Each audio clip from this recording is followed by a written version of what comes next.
ये है San Cristobal,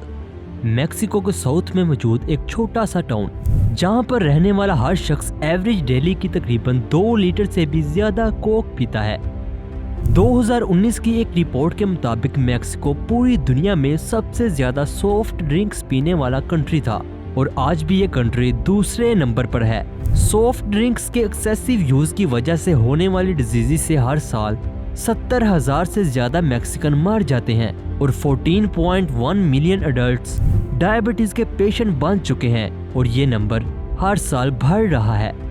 आखिर मैक्सिको में कोका कोला या सॉफ्ट ड्रिंक्स को इतना ज्यादा इस्तेमाल क्यों किया जाता है और किस तरह कोका कोला मैक्सिको को तबाह कर रहा है, आइए जानते हैं इसके बारे में माइंड एक्सप्लोर की आज की वीडियो में। मैक्सिको के वेस्ट और साउथ में पैसिफिक ओशन मौजूद है, हत्ता कि यहाँ बारिशें भी ठीक ठाक होती हैं, लेकिन फिर भी यहाँ पर पीने का साफ पानी मौजूद नहीं है और ना ही गवर्नमेंट इस प्रोजेक्ट पर कोई काम कर रही है। मैक्सिको में पानी की कमी तो है ही, लेकिन सबसे ज्यादा एरिया जो इफेक्टेड है वो है मैक्सिको की San Cristobal city. San Cristobal में वाटर शॉर्टेज की मेन वजह है सैन क्रिस्टोबाल में मौजूद कोका कोला की ये कंपनी, जो कि 1994 से इस शहर में मौजूद है और अपने डेली यूज के लिए मिलियन लीटर्स वाटर जमीन से निकालती है, जिसका नुकसान पूरे शहर को वाटर शॉर्टेज की सूरत में फेस करना पड़ रहा है। सैन क्रिस्टोबाल की टोटल पॉपुलेशन तकरीबन 2,16,000 है और ये Coca Cola company daily average person के हिसाब से 4.6 लीटर पानी जमीन से निकाल रही है। यहाँ पर रहने वाले लोगों ने इस शहर में वाटर शॉर्टेज का सारा ब्लेम इस कंपनी पर डाला और इस कंपनी को अपनी सिटी से बंद करने के लिए 2017 और 2020 में पूरी सिटी में इस कंपनी के खिलाफ प्रोटेस्ट किया, लेकिन इस कंपनी ने लोगों के इस प्रोटेस्ट को ये कहकर नाकाम बना दिया कि वाटर शॉर्टेज की मेन वजह मैक्सिकन गवर्नमेंट है, जो कि शहर के पुअर इंफ्रास्ट्रक्चर और क्लाइमेट चेंज को कंट्रोल ना कर पाई, जिस वजह से इस शहर को पानी की शॉर्टेज का सामना करना पड़ रहा है। और ये बात काफी हद तक ठीक भी थी, क्योंकि 1970 के बाद इस सिटी की आबादी काफी तेजी से बढ़ रही है और पॉपुलेशन के ज्यादा होने की वजह से सैन क्रिस्टोबाल के एरिया में मौजूद जंगलात को काटा जा रहा है, जिससे इस सिटी पर क्लाइमेट चेंज का ठीक ठाक असर पड़ा है, क्योंकि इस सिटी को वाटर की सप्लाई बारिशों की वजह से और इस शहर के पास मौजूद रिवर्स से होती है, लेकिन क्लाइमेट चेंज की वजह से बारिशें कम होने लग गईं और इस शहर की तेजी से बढ़ती हुई आबादी और शहर के पुअर इंफ्रास्ट्रक्चर और सीवरेज का प्रॉपर सिस्टम ना होने की वजह से इस एरिया के तमाम रिवर्स गंदे नाले बनकर रह गए, जिनका पानी अब किसी मकसद के लिए भी इस्तेमाल नहीं किया जा सकता। ये कंपनी अब तक 90 बिलियन क्यूबिक गैलन पानी जमीन से निकाल चुकी है, जिससे तकरीबन आधे से ज्यादा मैक्सिको ड्राई हो चुका है। नासा ने 2015 में मैक्सिको की लेक्स की एक पिक्चर ली, जिसमें क्लियरली पानी की काफी ज्यादा मिकदार नजर आ रही है, लेकिन 2022 में ये जगह बिल्कुल ड्राई हो चुकी है, जिस वजह से लोग पीने के पानी को हासिल करने के लिए कई मील सफर करते हैं या फिर पानी के लिए कई घंटे लाइनों में इंतजार करना पड़ता है। लेकिन ये कंपनी अभी भी पानी को निकाल कर सॉफ्ट ड्रिंक्स बनाने में मसरूफ है। आखिर कोका कोला मैक्सिको में इतनी फेमस क्यों है? मैक्सिको में कोका कोला तो वैसे 1921 से ही मौजूद है, लेकिन 1968 में होने वाले ओलंपिक्स को जब कोका कोला ने स्पॉन्सर किया तो इस कंपनी की सेल्स कई गुना बढ़ गई और देखते ही देखते कोका कोला फेमस होने लगी।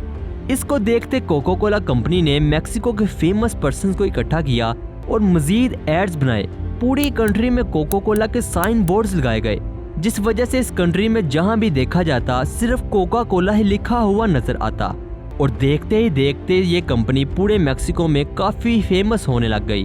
और आज पूरी मैक्सिको में सेल होने वाली सॉफ्ट ड्रिंक्स में 70% के शेयर्स इस कंपनी के हैं। जितनी तेजी से कोक मैक्सिको में फेमस हुई है, उतना ही तेजी से इसने मैक्सिको को हेल्थ इश्यूज में भी डाला है, क्योंकि मैक्सिको में सेल होने वाली 2 लीटर कोक में 200 ग्राम तक शुगर होती है,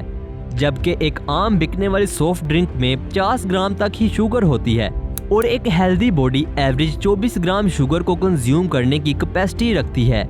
शुगर के एक्सेसिव यूज की वजह से मैक्सिकन लोगों को कई मेजर हेल्थ प्रॉब्लम्स का सामना करना पड़ रहा है, जैसा कि ओबेसिटी, हार्ट डिजीज और सबसे मेन टाइप 2 डायबिटीज। जिसकी वजह से मेक्सिको में तकरीबन 14.1 मिलियन एडल्ट्स डायबिटीज जैसी डिजीज का शिकार हो चुके हैं और इस वजह से हर साल तकरीबन 70,000 से ज्यादा मैक्सिकन्स मर जाते हैं और ये तादाद हर साल बढ़ रही है। मेक्सिको में हर साल जिन बीमारियों से डेथ होती है उनमें top 6 diseases excessive sugar intake की वजह से हो रही हैं, जिस वजह से पूरे मेक्सिको में 60% तक हेल्थ इश्यूज सिर्फ कोक पीने की वजह से हैं और कोको कोला का एक्सेसिव यूज मेक्सिको में डेथ की मेजर रीजन बन गया है। कोका कोला की ओवर कंजम्पशन की वजह से ये हेल्थ प्रॉब्लम्स अब मैक्सिकन बच्चों में भी पाए जाने लगे हैं।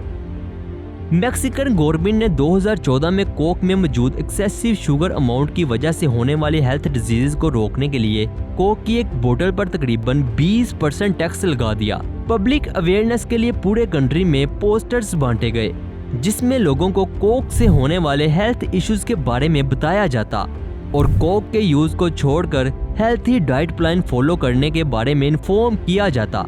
इस वजह से सिर्फ 2 ही सालों में सॉफ्ट ड्रिंक्स का यूज पूरे मेक्सिको में काफी हद तक कम हो गया था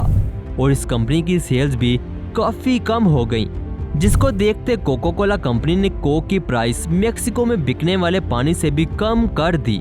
हालांकि मेक्सिको में बिकने वाला पानी भी यही कंपनी बनाती है। कोक की प्राइस कम होने की वजह से लोगों ने आहिस्ता आहिस्ता दोबारा सॉफ्ट ड्रिंक्स को इस्तेमाल करना शुरू कर दिया,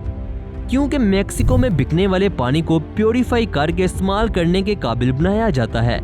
जिसे वहाँ की गवर्नमेंट नहीं बल्कि तमाम प्राइवेट कंपनीज ही प्योरीफाई करके सेल करती हैं, जिस वजह से वहाँ पर बिकने वाला पानी सॉफ्ट ड्रिंक से भी महंगा है और कोक पीना अब पूरे मेक्सिको में एक ट्रेडिशन बन गया है। इस कंपनी की जड़ें पूरे मेक्सिको में इस कदर पेनिट्रेट कर चुकी हैं कि अब इसको उखाड़ना बहुत मुश्किल है। क्लीन वाटर पूरी मेक्सिकन पॉपुलेशन के लिए सिग्निफिकेंट इशू बन गया है और गवर्नमेंट ने अगर इसके बारे में कुछ सॉलिड प्लान ना बनाया तो आने वाले सालों और नई मेक्सिकन जनरेशन को मेक्सिको में बहुत बड़ी प्रॉब्लम्स का सामना करना पड़ सकता है, जिसका अंदाजा शायद मेक्सिकन गवर्नमेंट को भी नहीं है। उम्मीद करता हूं दोस्तों आपको मेरी ये वीडियो अच्छी लगी होगी। अगर वीडियो अच्छी लगी है तो लाइक करें और चैनल को सब्सक्राइब कर दें। मिलते हैं एक नए इंटरेस्टिंग टॉपिक के साथ, तब तक के लिए अल्लाह हाफिज।